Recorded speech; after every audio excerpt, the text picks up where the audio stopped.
Hello everybody. I have blue hair. See it? Do you like it? Make sure to like and subscribe. Now going to 59 days in this round.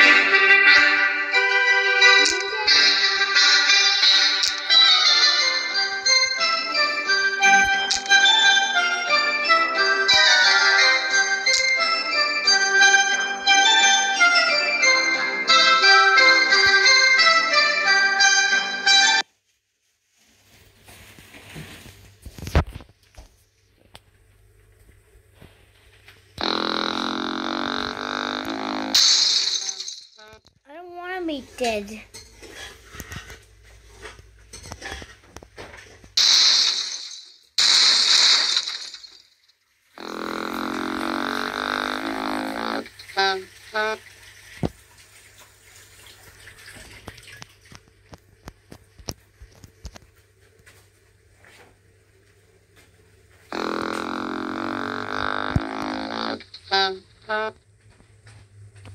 With the yellow X.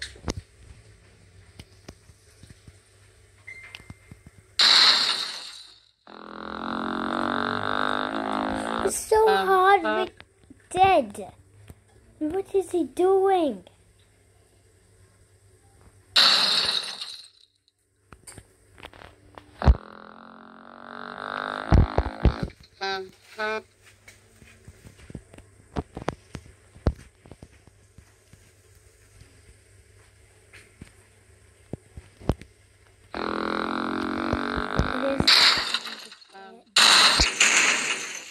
What? Why is he walking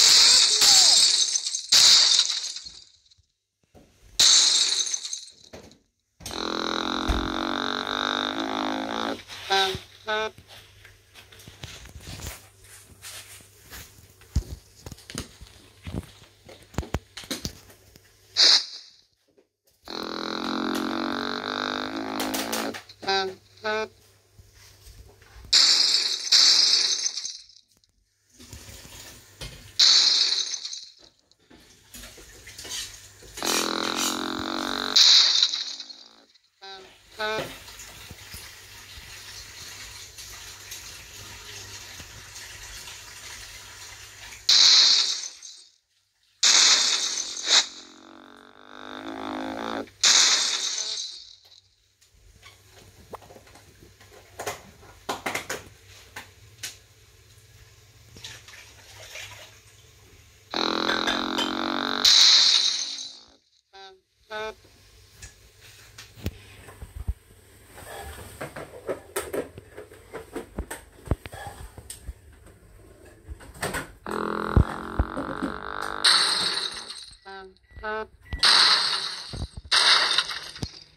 There's a water ball.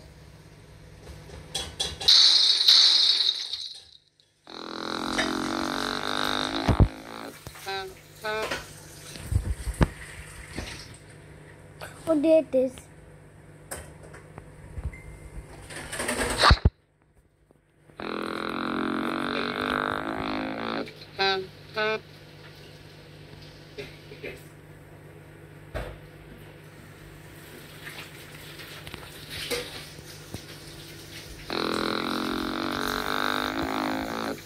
Stop, Dolores. Not Dolores. Mary Jane. Stop, Mary Jane.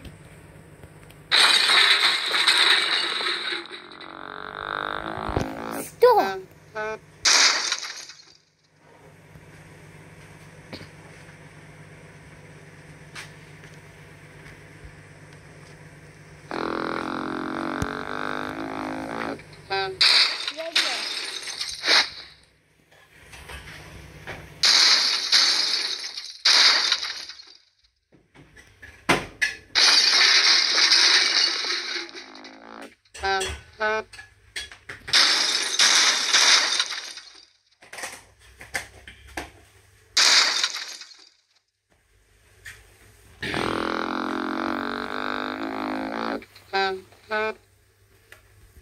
You need 5 of. Wait a second.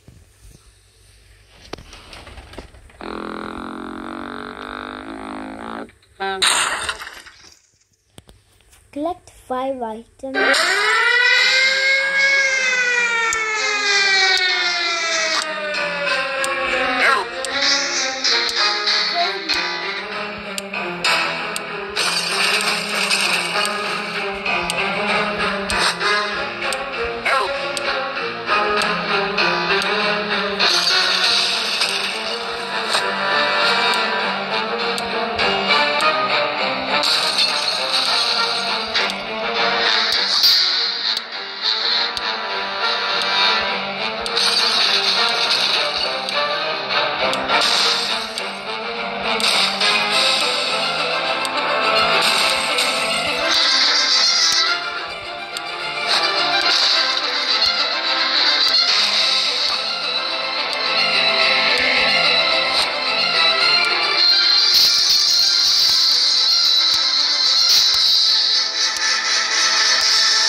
Gobi. What is that?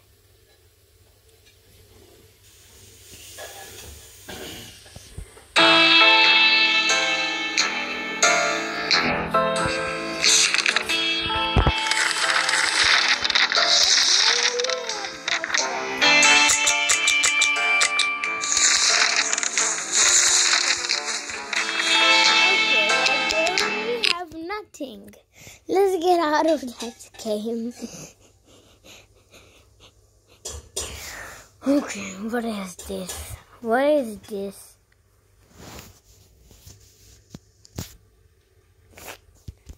Okay. All the things you could have put on your name. Okay, what?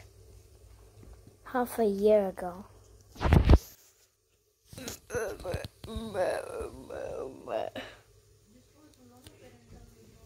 Make choice. I forgot to upload this video like a year ago. Like I made this video a year ago. So this is 2020.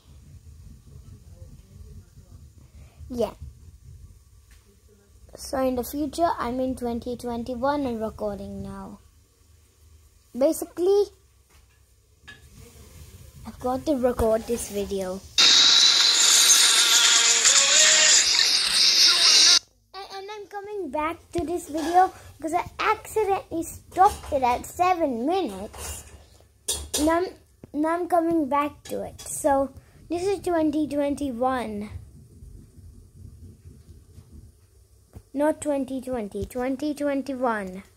Hi there, I'm Anna Mae, and all my life people have been telling me. Hi there, I'm Anna Mae, and all my life people have been telling me how pretty I am.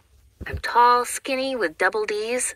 My hair's a natural light blonde, and I have green eyes with dark brown flecks. I also got the Kim Kardashian hourglass figure, and guys were always hitting on me and telling me how hot my body is. I know, you already hate me. And that was the problem. People assumed that because I'm pretty, I've got it made, but they couldn't be more wrong. When I was at school, nobody wanted to hang out with me except for guys who just wanted to hook up. I got bullied really badly because everyone said I thought I was better than them. I didn't. It wasn't my fault I had perfect skin and knew how to dress well. I remember one time when I was invited to a party, I was so excited because normally I never got asked to go anywhere. This guy, Marius, was there. He was dating the head cheerleader, Brittany. But when he saw me walk in, he came over to talk to me. He asked if I wanted a drink. I said yes, so he got me some punch, then asked me to go upstairs with him. One thing led to another, and we started making out. It wasn't my fault. He came on to me. It was the first time I'd ever been kissed, and I was lost in the moment. But then, Brittany walked in on us. She screamed and flew at me, trying to scratch my eyes out. She pulled out a huge piece of my hair, and Marius had to pull her off me. After that, school was the worst. People called me a hoe and other nasty names, and it didn't stop when school was done. People sent me hundreds of messages on social media about how horrible I was, telling me to go away and die. The opposite way. Look at Facebook. What? Opposite. And Messenger is upside down. It got so bad, I thought about dropping school. I told my parents what was happening, and they decided to homeschool me. Things got better for a while, but I was so lonely. All I wanted was a friend. Just one. Was that too much to ask? I managed to get my high school diploma, and I went to college to study English Lit. I worked really hard to get a 3.8 GPA. But then, the bullying started again. I heard rumors I was sleeping with my professor to get good grades. I mean, ew!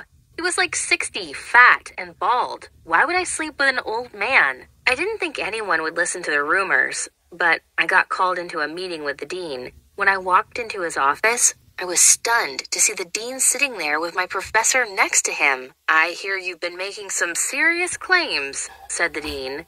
Claims which could cause big trouble for Professor Bryce. I couldn't believe it. Someone had told the dean, and now I was in trouble. I was warned that if I continued to lie about having... I am Claire, your orbit driver. I am Carly, your... having an affair with Professor Bryce, I would be expelled. They didn't believe me when I told them it wasn't me who was spreading rumors. I didn't want to wait around to be expelled. I knew the lies weren't going to stop. So I switched colleges to finish my course. My new school wasn't as good, but I didn't care. I got to graduate without anyone thinking I'd slept with my professor to get an A. It was really hard to get a job after graduation. I tried not to look too pretty when I went for interviews, but the moment I walked into a company and met up with a woman, I knew I wouldn't get hired. They all felt threatened by me. At last, I managed to get a job with a PR company. My boss was a really nice man, and I thought it would be the start of an amazing career. When you work in PR, appearances count. Everything we did was about making our clients look good, and it was important to have the right image for our clients. I was asked to organize a launch party for one of our clients. When it came to the big event, I thought a lot about what to wear, and in the end, I decided on a simple, short black dress. I thought I looked really professional. Nobody could have a problem with a classic black number, right? But the morning after the party, I overheard some of my female colleagues talking. They said, "Did you see what Anna May was wearing? It was so inappropriate. That dress was way too short." Short? It came down to my knees. I thought about telling my boss, but I didn't want to make a fuss. I really wish I had now. A few days later, when I went to work, I was called into a meeting with my boss. I knew I was in trouble the moment I saw his face. He looked so angry. "Do you want to explain this?" he asked, bringing out a couple of half-empty bottles of vodka. I had no idea what he was talking about until he explained that some of my colleagues had complained I was drinking on the job. He also told me there had been a number of complaints about the quality of my work. He showed me a couple of press releases I'd worked on. They were full of mistakes. They weren't the press releases I'd written. I said, "None of this is my fault. Someone's doing this on purpose to get me in trouble." My boss didn't believe me. I got fired. It was even harder to find another job after that. No one wants to hire someone who got fired from their first job. In the end, I decided to qualify as a realtor. I figured maybe I could use my good looks to sell houses. That's how I met my fiancé, Ben. He was my first real boyfriend. Men were always too intimidated by me to ask me out. They assumed I would say no, so they didn't bother hitting on me. We'd only been dating 6 months when Ben asked me to marry him. He wasn't the best-looking guy around, and he wasn't very good in bed, but he was so sweet, and he really cared about me. I felt like he was my only chance at love. When we told his parents, I thought they'd be happy for us. But his mom said to Ben, "She's and she'll cheat on you. If you marry her, don't expect me to come to the wedding." But Ben didn't care. He told her he was going to marry me, no matter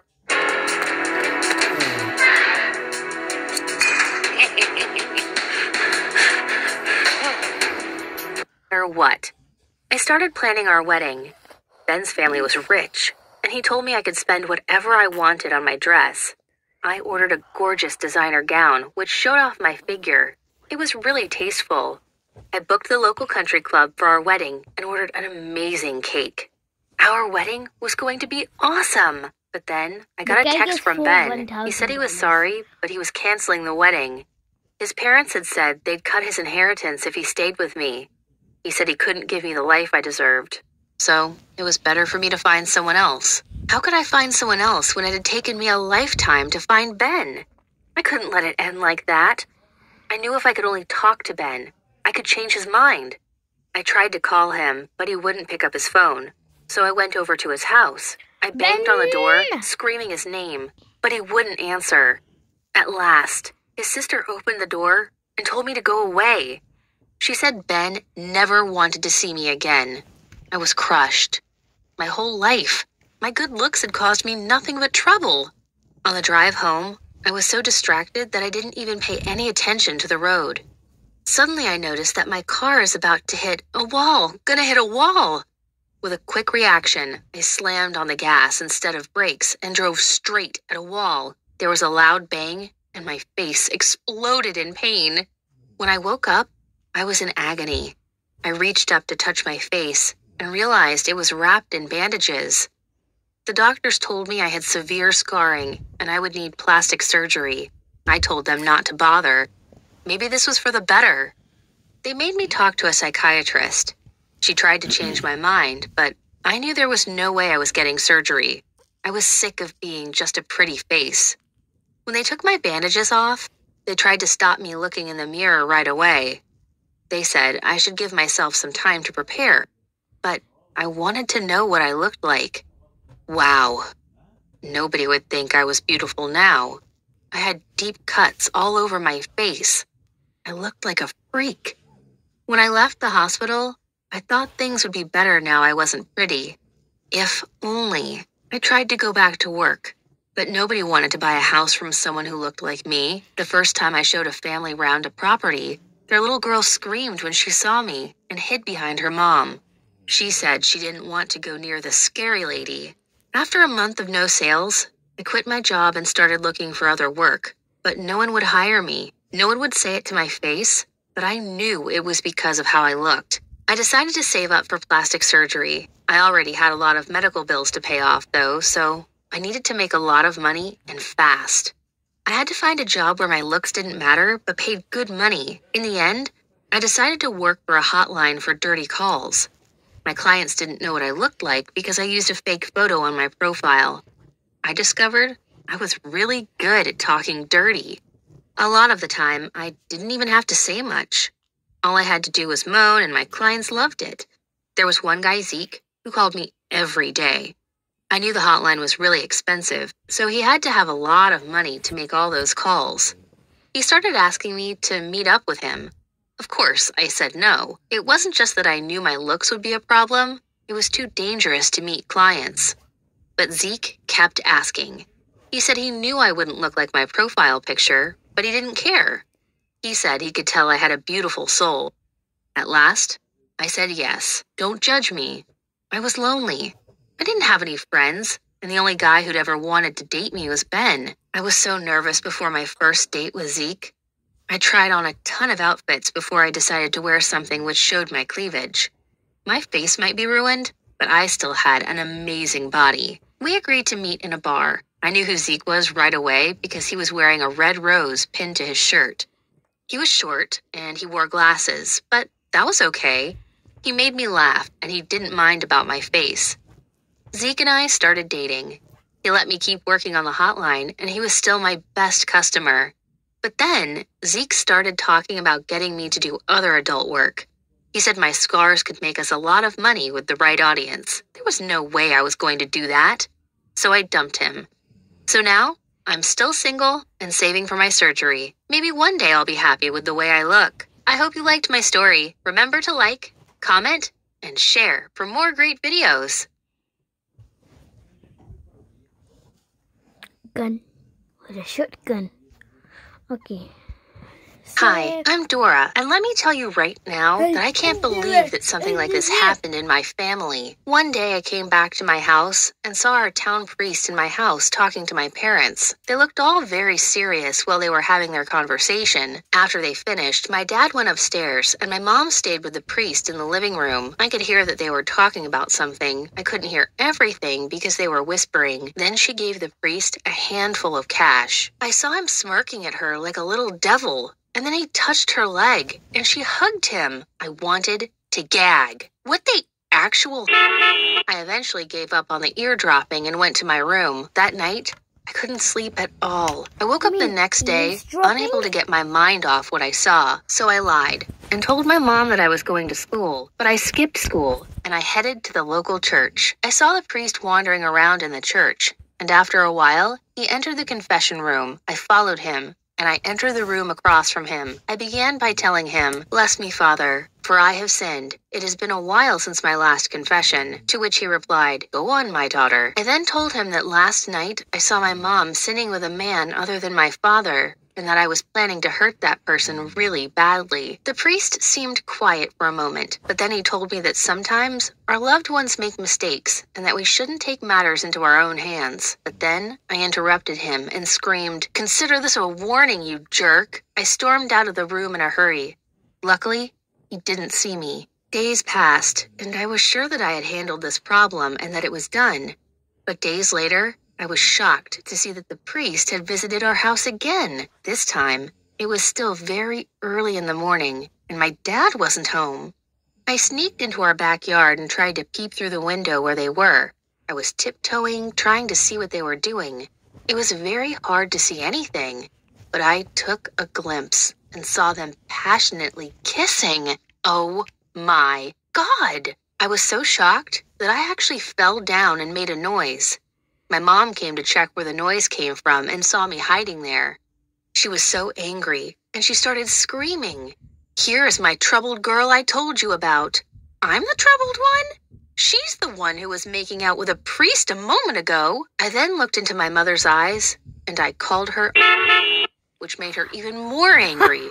And before I knew it, I felt the priest's hand grab me, and he dragged me aggressively to the living room. He then started mumbling all these prayers in Latin. Honestly, he sounded crazy as hell. He then splashed me with stinking water and told my mom, holy water should shoo the devil out of her.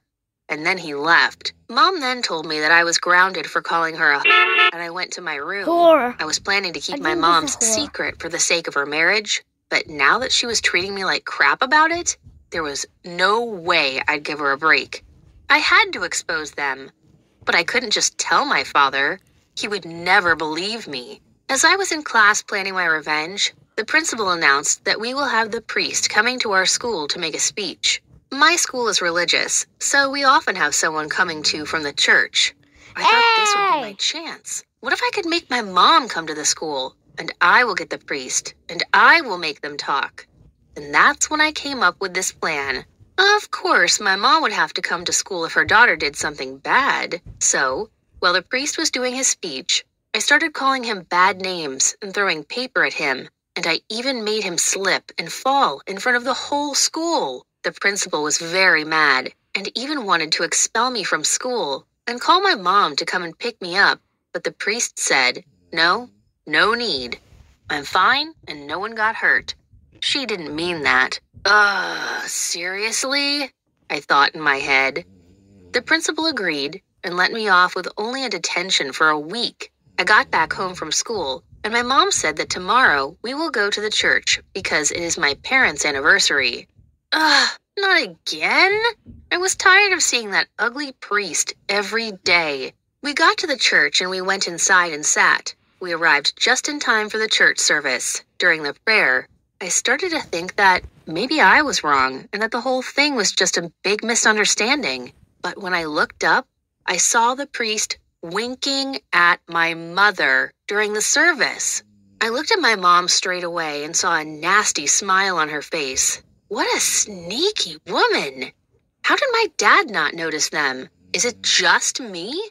Like, how could it be? At that moment, I couldn't control the anger in me, so I yelled in front of everyone, My mother and the priest are having an affair.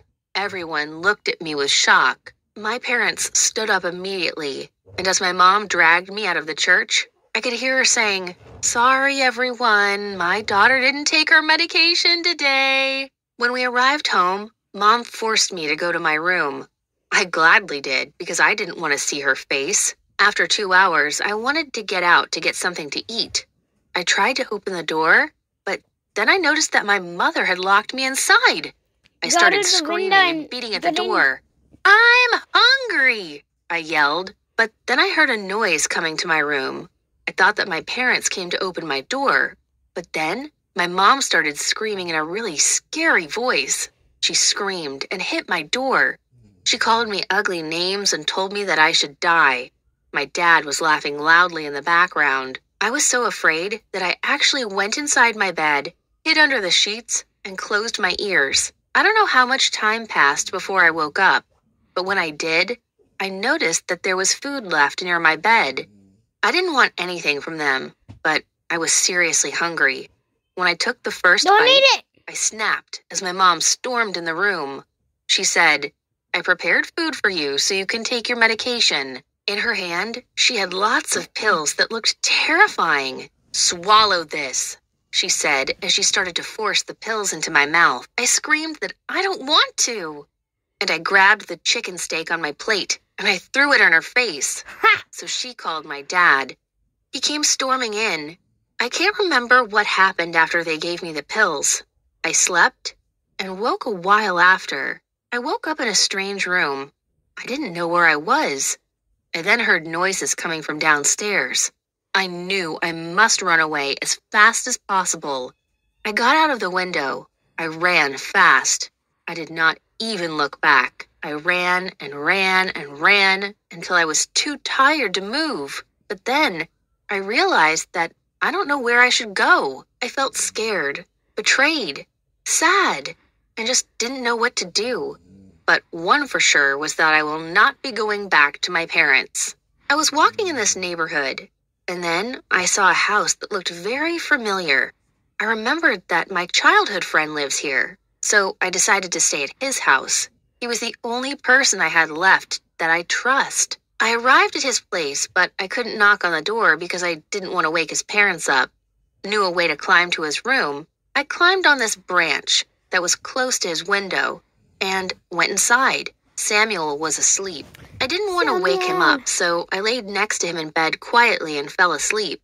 The next morning, I woke up to Samuel screaming hysterically. "Who are you? What are you doing in my house?" I said, It's me, Samuel, relax. You'll wake your parents up." But he didn't relax, and he started calling his parents nonstop. I was confused, thought he was my friend. I didn't want to get in trouble with his parents, so I jumped out of the window and ran away. I was so upset at this point. I felt like no one wanted me around anymore. But then, I started thinking about how my problem had started, and I started making the connection.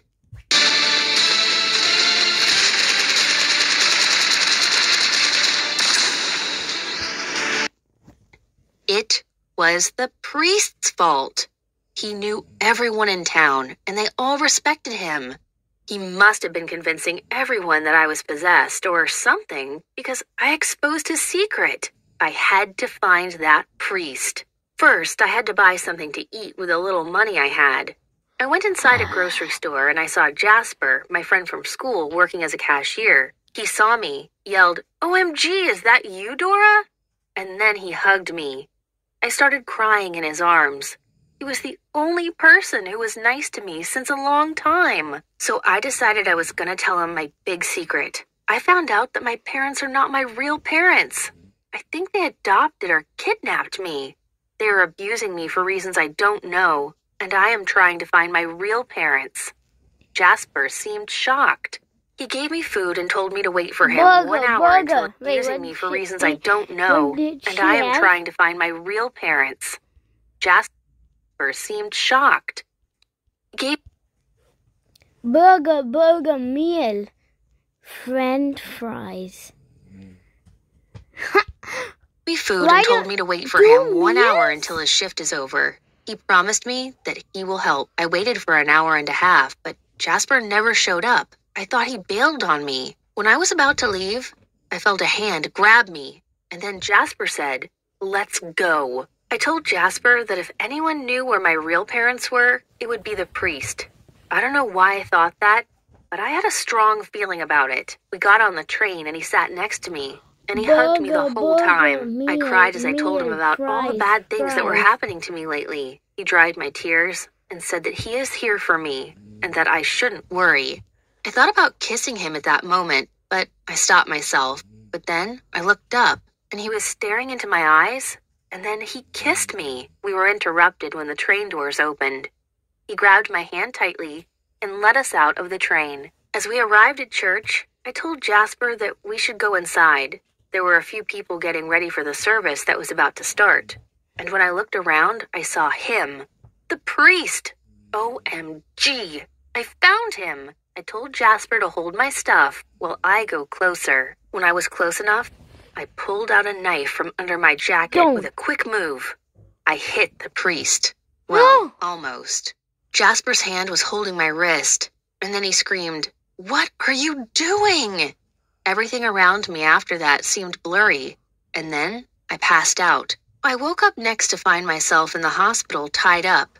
My parents came in and sat beside me. They started explaining to me that I was suffering from a disorder called schizophrenia and that I was hallucinating and imagining stuff the whole time because I wasn't taking my medication. They said that everything I told Jasper about them not being my real parents, abusing me, and the evil priest were just thoughts I created in my head, and none of it was true. After hearing this, I started sobbing. Both of them hugged me while I cried and apologized for what happened. Shortly after, they left the room and told me to get some sleep and rest. I asked if they could untie me before they leave, and they happily did that for me. Of course, I was not a fool. Their people were professional liars. I just wanted to give myself some time before I planned my next escape. Hi, I'm Dora, and let me tell you right now that I can't believe that something like this happened in my family. One day I came back to my house and saw our town priest in my house talking to my parents. They looked all very serious while they were having their conversation. After they finished, my dad went upstairs, and my mom stayed with the priest in the living room. I could hear that they were talking about something. I couldn't hear everything because they were whispering. Then she gave the priest a... Hi! My name is Alexa, and I discovered what my brother's girlfriend was really up to the whole time she was with him. You're probably wondering what that has to do with me. Well, let's just say that I was the reason she stabbed him in the back. The beginning of this story is a little awkward. It all started with my own insecurity. You see, I'm 17, and I've never been in a relationship with someone like ever. The guys who usually ask me out were losers, so I just turned them down one after the other. However, one day, something changed. Someone actually caught my attention big time, but I didn't know who it was. It all began when I started to receive these love letters. I thought a lot about who it could be. I was eager to know, especially because I was kind of falling for this person. You must think that this all sounds like the beginning of a beautiful love story. Well, I was naive enough to think so too, because the truth is that when I discovered the identity of the person I was falling for, I wanted to disappear off the face of the earth. So all this chaos started when someone began to slip blue love letters into my bag at school.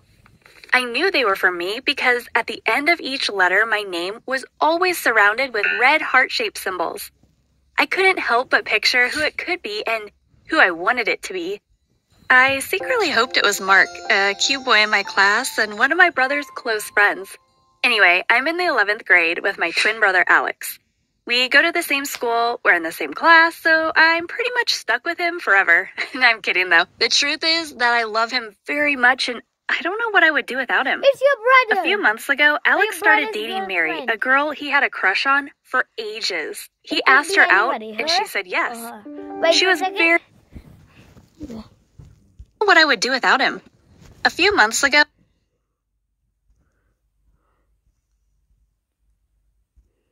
Could be her or him. Her or him. Her or him. I think it's her. Whoever has the more dots is her. Alex started dating Mary, a girl he had a crush on for ages. He asked her out, and she said yes. She was very beautiful and way out of my brother's league. I had no clue how she even agreed to date him. Anyway, Mary and I became close friends after she started seeing my brother. She came to our house a lot, and when they went out, she was always kind enough to invite me along. But, I hated to be the third wheel, so I usually said no. I didn't feel that lonely, though, because I was receiving the best love letters every single week. I remember the first letter well. It was blue and had Alexa boldly written on it. It read, "Reading this letter, you might be wondering what's wrong with me. Why I'm writing a letter to you. I wanted to tell you these words, but since I am unable to now, I am happy I can at least express it through my words. I love you." Anyone looking at me at that exact moment when I was reading the letter would probably have been wondering why I was grinning from ear to ear. I couldn't help it. I was deliriously happy. I read the letter more than 10 times until I could recite every word written on it without looking at it. From that day onwards, I started to get more blue letters, one each week. The way he wrote was pretty amazing. I felt like I was really falling for him and like I had butterflies in my stomach. I was writing letters back to him and leaving them each time in the place he asked me to. Most importantly, I wasn't shy about spilling my feelings. I had strong feelings for him, and I expressed them in my letters. Of course, I asked him to reveal his identity, but he wrote that he was hesitant because he was close to my brother, and he felt that I was going to reject him because of it. This only confirmed my suspicions. It had to be Mark, my brother's close friend. I used to notice him staring at me in class, but now the whole picture was becoming clear. I wrote back in the letter, "I don't care if you're close to my brother. Knowing who you are will mean the world to me." 2 days passed since I wrote that message, and I never got a response back. I thought that Mark had chickened out on me because he didn't want to involve my brother. I was sitting in the living room feeling pretty sad when my brother and Mary were about to go out. They noticed that I was upset, but I refused to tell them what was going on. Mary then insisted I should go with them, so I'd cheer up a bit. I'd already told them a million times before that I don't like being the third wheel. But then she said that I wouldn't be this time because Mark was joining too. What? Yes! Finally something was happening that might bring us together in real life. I was super excited as I waited for him, but Mark never showed up. So once again, it was just the three of us. I was so upset. I hated Mark in that moment, and I decided I wouldn't respond to his letters ever again. A few days later, I was placing some of my books in my locker and preparing to go home for the day when I noticed a blue letter I had missed. I hesitated about opening it, but I couldn't stop myself. It said that he wanted to meet me in the girls' bathroom. I didn't even think why he would choose such a place. I just quickly shut my locker and raced there. Upon entering, I was surprised to see Mary, and I quickly told her that my secret admirer was going to meet me here and that she needed to go. I was still trying to explain it to her when she told me that she knew all about it. I was surprised, and I didn't know how she could have. She then went on to tell me that she was the secret admirer, and that she had been the one writing the blue letters. Of course, I thought she was joking, and I laughed, and I told her that she could stop fooling around because he would be here any moment now.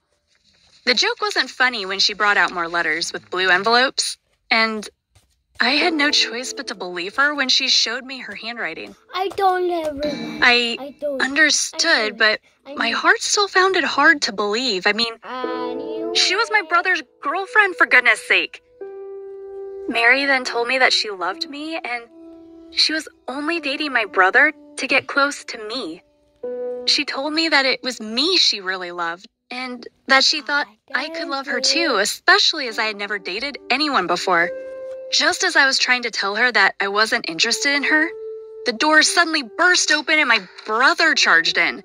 He had an angry expression on his face, but he didn't yell when he spoke. He said that he'd been looking for both of us when he'd heard our voices in the hallway. He asked Mary if she really meant what she'd said to me, and she said she did. I felt bad for being the reason that they broke up. After we got home, we talked about it, and my brother said even though he was heartbroken, I'd played no part in it all, and he couldn't blame me for everything. And he said he should have noticed that she wasn't that into him. I agreed with him and said that I should have picked up on the fact that Mary was into me. It still felt weird, though, that the person that I had feelings for was my brother's girlfriend. But I guess sometimes weird stuff like that can happen. That was my story. I hope you enjoyed it. Look at this. Please tell me what you think in the comments and share with us any similar experience you had. Don't forget to like and subscribe for more. That's why I knew it.